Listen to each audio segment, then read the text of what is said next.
I'm starting with a very basic premise that we have to change. And to a large extent, we have to adapt from the mitochondrial level all the way on up to nation states. And if we don't survive.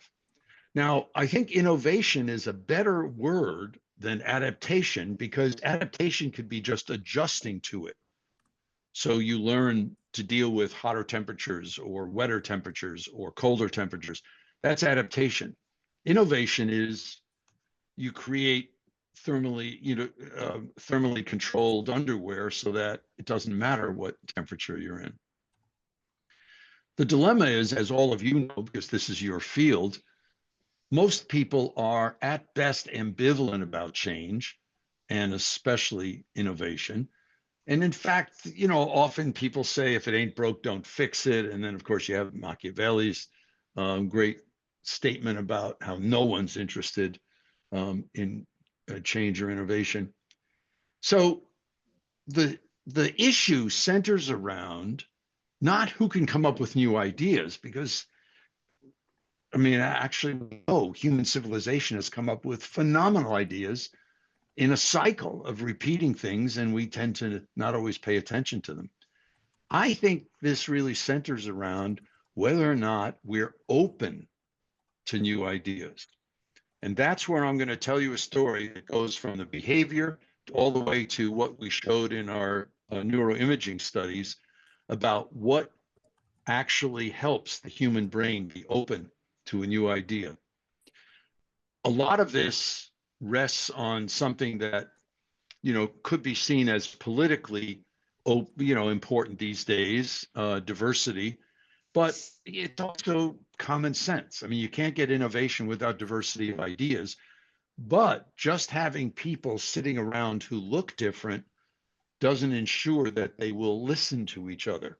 So again, we come back to, are people open to a new idea or seeking it? Are people open to each other and seeking it? Now, change is really hard. Most change, as many of you know, doesn't occur.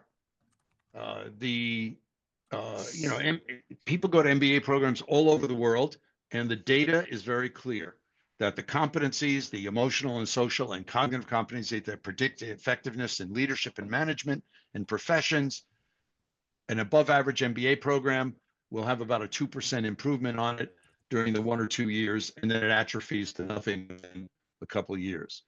The best training programs in government industry have at best documented 11% improve and decrease to nothing. The half-life of knowledge from a required MBA course is 6.5 weeks. So you can imagine the lack of efficacy of most collegiate and even graduate school training. Treatment adherence in every country where it's measured, post-illness or post-surgery, is at best 50%. People don't do what their physicians and nurses tell them to do to get better faster. The American Psychological Association showed that no more than 20% ever felt they made progress on any personal agenda of change. And we know from several actual empirical studies that 80% of all organization development or organization effectiveness projects fail to reach their objectives. The number goes up to almost 100% when we go to community development. So what's going on? Well, I'd like to start with some primary process stuff. So we're going to do an exercise. I'd like you to get out a piece of paper and a writing implement. And I would appreciate if you would write down the names of people who come to mind when you think of who helped you the most during your whole life, not just work, your whole life, become who you are. And see if you can write down a few names. Okay, next piece. Go to the first person you remembered, whose name you put down, and think of a moment you had with them in which you learned something important. And just next to their name, write a few words to help you remember what went on in that moment, a few words or phrases. And if you have time, go to the second person. I'm going to go silent for about 90 seconds to give you time to make some notes. What I'd like you to do right now is to be aware of how you feel, having remembered and thought about these individuals and your relationship and that key moment. How does it make you feel right now? Don't analyze it. We'll get to that. And what I'd like you to do is just go into the chat and write down one or two words that capture some of the feelings that you're having. Moved, thankful, happy, nostalgic, confident, grateful, frustration, warmth, grateful, discomfort, inspired, powerful, authentic, listening, made a big difference, felt it was activating your potential, felt warm, love, care, connected, thankful. Thank you.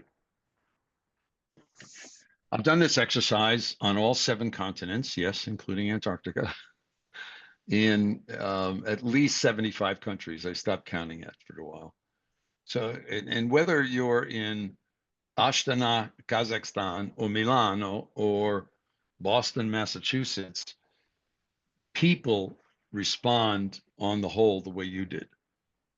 People say, I felt moved, I felt grateful, I felt thankful, I felt loved. I don't think anybody here used the word appreciated, but somebody did use pride. And they just felt that somebody cared that much about them and loved them. People also say, as many of you did, I felt warm and happy. Nobody here used the word excited, but sometimes people talk about that. And a set of feelings about that. Nostalgia, I'm assuming most people, when they say that, they mean they miss the person in the sense that they may have passed away or they've lost contact with them. If you had any of those feelings, you just spent about 7 minutes in the parasympathetic nervous system. Now, I'm going to explain in a moment why that is so crucially important to your cognitive functioning as well as your emotional functioning. But suffice it to say, for shorthand, that the only human antidote to stress is activating the parasympathetic nervous system. It's the only antidote.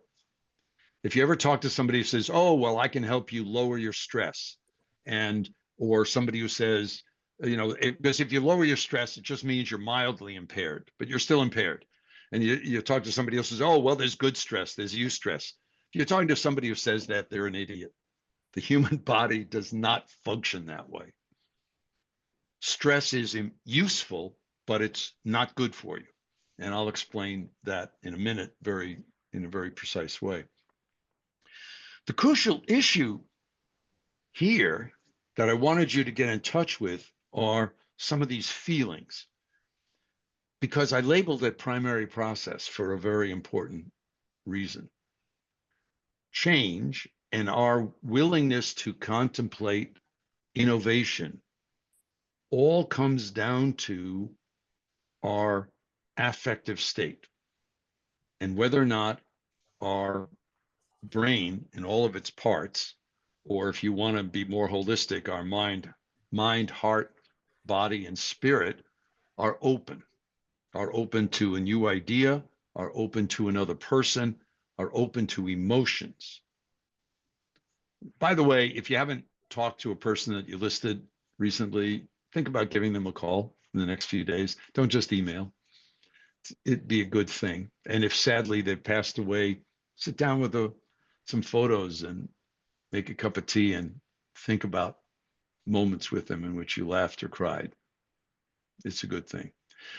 The most important question I'm going to ask you for my time this morning, we're actually not going to analyze, but I want you to think about later. Whose list will you be on? Whose list will you be on? As far as I can tell, there's only 2 ways to have a legacy in life, folks. One is to donate a lot of money to a university. I am actually paid to say that. The other is through our relationships, through the people that we've touched. And I don't mean in the HR sense, I mean in the emotional sense of building a caring relationship.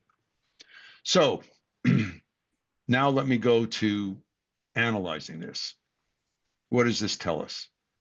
Well, inside of each one of us, I contend that there are two, using complexity theory terms, emotional attractor, a positive emotional attractor and a negative. And they pull us toward them so that we revolve around them like planets around the sun, not into them like a black hole. The positive emotional attractor is being activated hormonally in the parasympathetic nervous system, which I will hereafter call renewal for shorthand. And it's activating neurologically the default mode network, which my good friend and colleague Tony Jack calls the empathic network. And it's actually thinking about positive feelings. The negative emotional attractor is being in the sympathetic nervous system, hormonal arousal or stress, activating the analytic network called the task positive network, technically in your brain, and having negative thoughts. And these are the differences between seeing possibilities versus problems, dreams versus expectation, optimism versus pessimism. I love this. Optimists call themselves optimists. What do pessimists call themselves? Most of you are probably saying realists. There's the difference between hope and fear, thinking about strengths versus weaknesses, excited about trying something versus something you should do. I contend, and I believe we have all of the physiological as well as psychological data to back this up, that what you experienced in thinking about these moments, and in the studies we've published about this, is 80, if we gave people an hour and had doctoral students interview them for 2 hours about 5 such moments with key people, 80 to 100% of every story that comes up starts in the positive emotional attractor. So one of the most important issues I'm going to raise is that change, and in particular innovation, starts in the positive emotional attractor. It does not start in the negative emotional attractor. I'll explain in a few minutes, but as soon as you go into the negative emotional attractor, you are closing the person down to new ideas. The second issue is because the negative emotional attractor is so fundamental to our ecological survival, it is stronger than, so negative emotions are stronger than positive emotions. And we will always default to being defensive because feeling good is meaningless if you're not alive. So the human organism has to first face survival. The problem is if you go through life only thinking about survival, not only won't you innovate, but you're really a hollow person. Now, you can't spend all your time in the positive emotional attractor either, because if you did that, you'd probably levitate. The idea is we have to have both. You wouldn't have been able to wake up this morning if the negative emotional attractor didn't cause your body to alert. You won't be able to decide what kind of food to have for dinner if you didn't activate the negative emotional attractor. So the dilemma that we face is that if sustained desired change and openness to innovation starts and is sustained over time by this, I call the PEA moments, but the NEA are all around us all the time and are necessary, what we have to do is oversample the PEA moments. Now, my intentional change theory that I integrated 58 years of my research and those of my students and colleagues into this new book. By the way, I also integrated about 1,000 references, almost 2,000 other scholars' work, so it's not just mine. But what I'm after is sustained desired change. And as I'm about to show, the research has highlighted and kind of doing away with some common myths about how to stimulate change. My theory is the only multi-level or fractal theory of change that's out there. There are some models out there that consultants have developed, but they've never been tested or phrased in a way that are falsifiable. Mine, I believe, is the only one at any level, which means I think that sustained desired change for an individual or a dyad or a team or an organization or a community or a country occurs through the same process. Now, that process has 5 discoveries and tipping points that allow you to move along the way. The first discovery is the ideal self or personal vision. I would contend that that's what most of you remembered in the key moments. Not all of you, but most of you, because one of you mentioned feeling frustrated and one of you mentioned being hurt in those moments. But the key is negative, well, I'll just say one of the conclusions. Negative feedback almost never helps. Why? Because people don't care. They don't listen. I mean, most of the time when you give somebody feedback, they've got their fingers in their ears. Oh, thank you, sir. Thank you, ma'am, for telling me. They don't want to hear it. Most of the time when people listen to feedback, even if it's positive, they're closing down. And that means that it doesn't matter. So one of the things I say is, if you want to give somebody negative feedback, keep it to yourself. They're not going to listen anyway. Unless what you're trying to do is vomit on them, or if you want revenge, or if you want to fire them. If you have those objectives, then fine, give them negative feedback. But it is so rare that feedback is perceived as helpful and useful because so little time is spent when people genuinely want feedback. And most of the time, the reason that change doesn't occur is people focus on the gaps or the problems. That's NEA. As soon as you focus on the NEA, on what I call the real self, you're closing down. So one of the things I'm going to show you is the research evidence that explains why your vision or shared vision in teams, groups, organizations, communities, and countries is the key to the driver of sustained innovation and change. Not focusing on problems, not focusing on goals, not focusing on gaps. Okay, so multi-level, I'm not going to spend a lot of time on that. You can see more. But what we're saying is if you want to influence somebody to be open to change and innovation, we call it coaching with compassion. What we mean by that is you're coaching to the positive emotional attractor, not the negative. So when you're trying to fix somebody, you're giving them corrective feedback, you're stimulating the negative emotional attractor. Now, why is that a problem? Let me jump ahead to when you stimulate stress, even mild, even the cell phone drops a call stress, you activate a set of endocrines, which are hormones and neurotransmitters. 2 of them are epinephrine, norepinephrine, or depending on your country, you might call it adrenaline, noradrenaline. That right away moves blood away from your capillaries to your large muscles to help you defend itself. It does the same thing in your brain. Your brain is saying, I don't care about you being open to learning something new. I want to make sure you can breathe. The other endocrine is a series of corticosteroids. Eventually cortisol enters your bloodstream because it helps. It's a natural anti-inflammatory for muscle damage. The problem is cortisol turns off your immune system. So now you're open to all these infectious bugs that are around you, and it stops neurogenesis, which is in the adult human brain, the conversion of stem cells into new neurons. Plus, on top of all that, you feel lousy. So somebody comes up to you and says, where's the report that's due Friday? And if you feel it, if you get what's it to you, which outside of New York City is a defensive response. The thing that's fascinating is our bodies were designed this way when the threats were a lion or a blizzard. Today, the threats are social media and 24 hours news and the internet. So our bodies are unbelievably deluged with threat. Now, if all this is going on and you're so compromised, how come you're not dead? Well, there's 2 possibilities. One, you are, and isn't this what you thought heaven would be?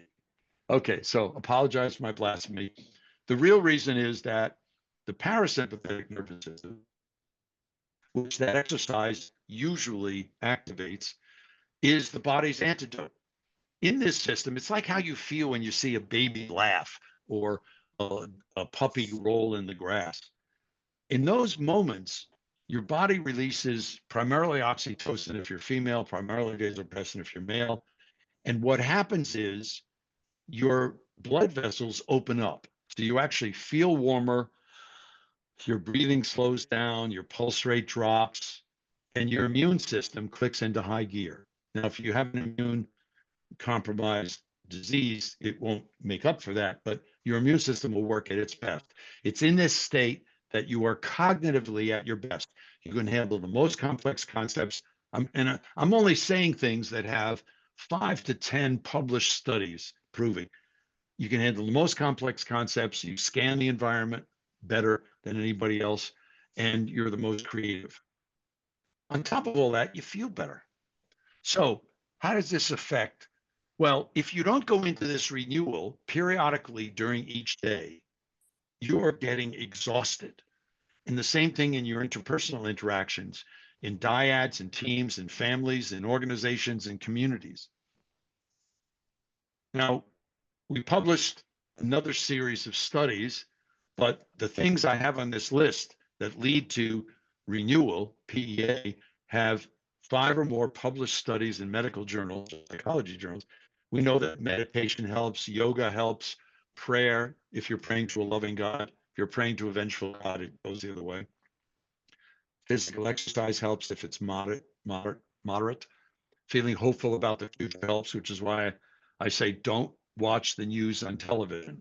Read it. It seems to have less of an emotional arousal trigger. Being in a loving relationship helps. Helping people in the community that are less fortunate helps. Helping the elderly helps. I tell my graduate students all the time, helping your elderly professors will get you closer to heaven. And this is key. Having a dog, cat, or in some parts of the world, horse or monkey really helps. We've known this, well documented since the 70s, that when I pet one of my golden retrievers, they go into a parasympathetic thing because of the limbic resonance, brain-to-brain communications. I'm picking it up right away, and it's happening. We also know that laughter, joy, and playfulness helps. Playing music, not listening to music, actually playing it or singing in a choir helps. Even something as meditative as walking in nature. The key that we showed in a recent 6 published 4 years ago set of 6 studies was that having more of these moments, 10 to 15-minute moments during a day, is more important than having an hour and a half in the middle of the day. Okay, so let me go back to where I was. So the idea of the ideal self is, and this is a great, I love this quote from Anton de Saint-Exupéry. If you want to build a ship, don't herd people together to collect wood and assign them tasks and work, but rather teach them to long for the endless immensity of the sea. Change occurs and continues through a process of emotional swarming. All of you who are consultants who work on strategic planning, I know you're probably earning a lot of money and that helps you. And the organization needs a strategic plan. Any organization does, to get money from a bank and to do resource allocation to know how many people to hire. But do not ever, ever, ever think that a strategic plan motivates anybody to change. It doesn't. Rational strategic planning actually activates the. What happens, and I use this scene in the upper left from a Bollywood movie, one of the dance scenes, which is a great expression of what happens when people have positive emotional contagion. Now, I stayed within the same country, so the riot on the lower right picture comes from a riot in Delhi. Negative emotional contagion can also happen. We know now that human brains activate each other limbically in 8 to 40 thousandths of a second. That's deeply unconscious. So you are infecting the people around you with how you feel inside. It doesn't matter what you think you're showing. Now, part of that is whether or not you're feeling PEA and NEA. The other people catch it. Any team, it circulates. And if you're a leader of the team, or you're a consultant, or you're an executive, you have more power in the system and you're literally more infectious. Now, the neural activation happens through these two major of the many thousands of networks in our brain.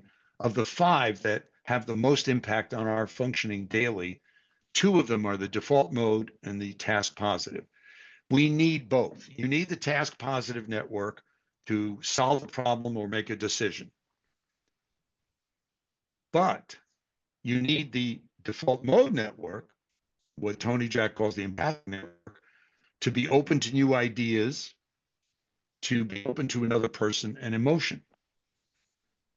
Now, the essential issue here is that these two networks suppress each other. So every time you activate the analytic, you suppress the empathic, and vice versa. Now, here's the shocking thing. I've been saying since the 80s, show me a manager or leader who starts a meeting with financials, and I'll show you an ineffective leader. I've pissed off CEOs of a number of Fortune 500 companies this way. Well, this is why. We now have the data to show it. That when you start with financials, you activate the analytic network. So you have now closed people to being open to whatever you're talking about, especially innovation. Stress, NEA activates this thing. I mean, just to use an example about these two modes, a group in London, a group of psychologists did this study a number of years ago where they had people that they wanted to measure the effect on your peripheral vision. If you don't know that, if you're not a pilot, you wouldn't necessarily, but if you open your hands, put them about a finger length away from your shoulders, stare at a dot on the screen in front of you. Keep staring at the dot and move your hands out until you lose sight of them, staring at the dot. Mine is about there this morning. It's about just under 180 degrees. I'm 78. I've lost a little bit. The key is they gave people a nasal spray of epinephrine, adrenaline, and their peripheral vision dropped to 30 degrees. That's all they could scan. 8 minutes later, they gave them a shot of oxytocin up the nose, went back to 180 degrees. This is why rational strategic planning hurts companies, because it gets you to focus and it could be premature and you don't pay attention to your competition. You don't see the possibilities.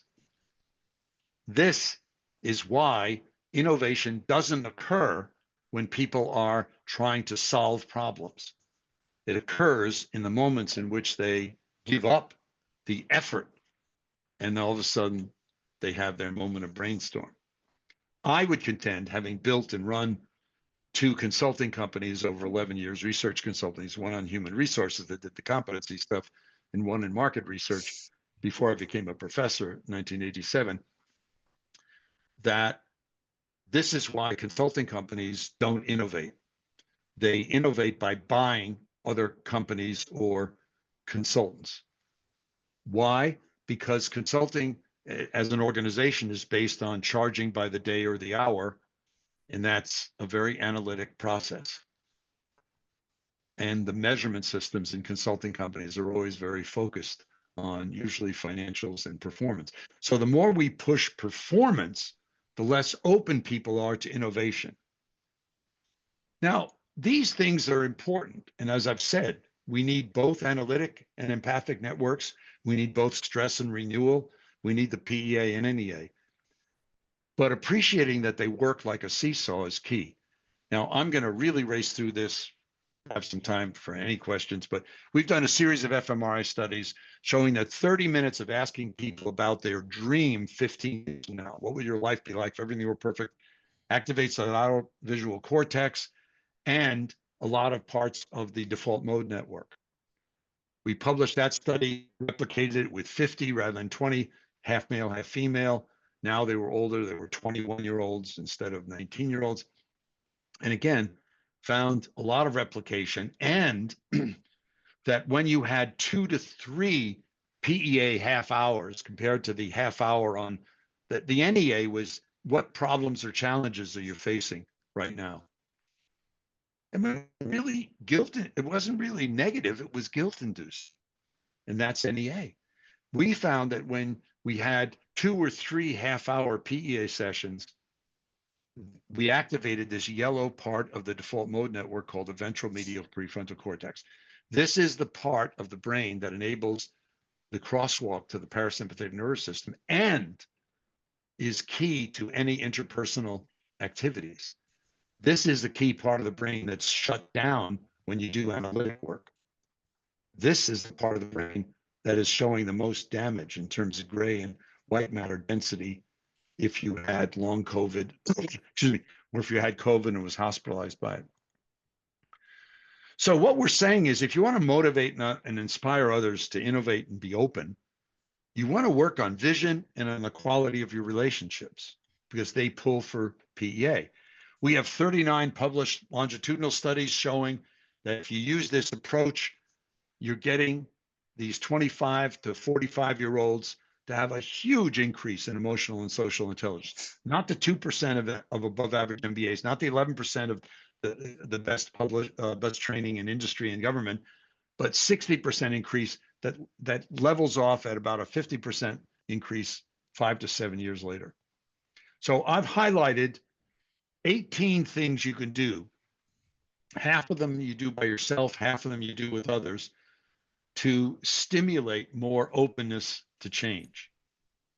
Your leverage points are the vision, the relationship, and strengths, thinking about stimulating the PEA.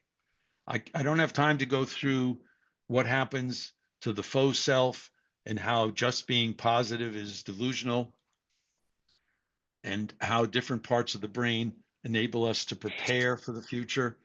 On the whole, specific goal setting early in a process activates the task positive network and stops new thinking. Goal setting is useful very late in the process, but the specificity of goal setting, like a problem solving focus, activates the NEA. I don't have time to go through all the levels, but let me tease you with this. Why are the music groups on the left have lasted 20, 30, 40, and in the case of the Rolling Stones, 60 years, and the groups on the right never lasted 10 years? Mm-hmm. I'm not talking about the quality of music. I'm talking about their sustained innovation and performance.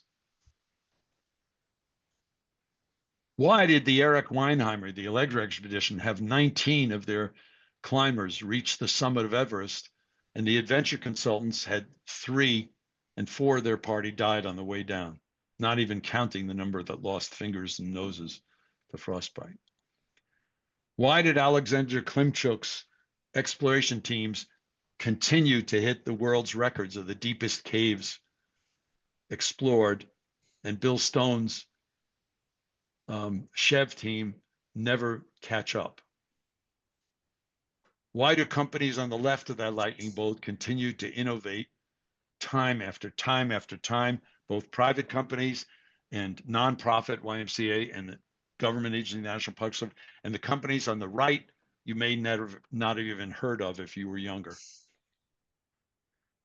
Why are countries like Amsterdam, cities like Amsterdam and countries like the Netherlands, why are cities like Paris able to institute bike sharing programs? And this is a picture I took where I live in Boston, where they took 1 out of the 2 or 3 lanes of every road in the city, an already congested city, for bicycle lanes, and you're lucky if you see 2 bicycles an hour. Why were they able to pull out all 33 miners after 69 days being trapped 2,000 feet below the surface in the Atacama Chilean mine disaster?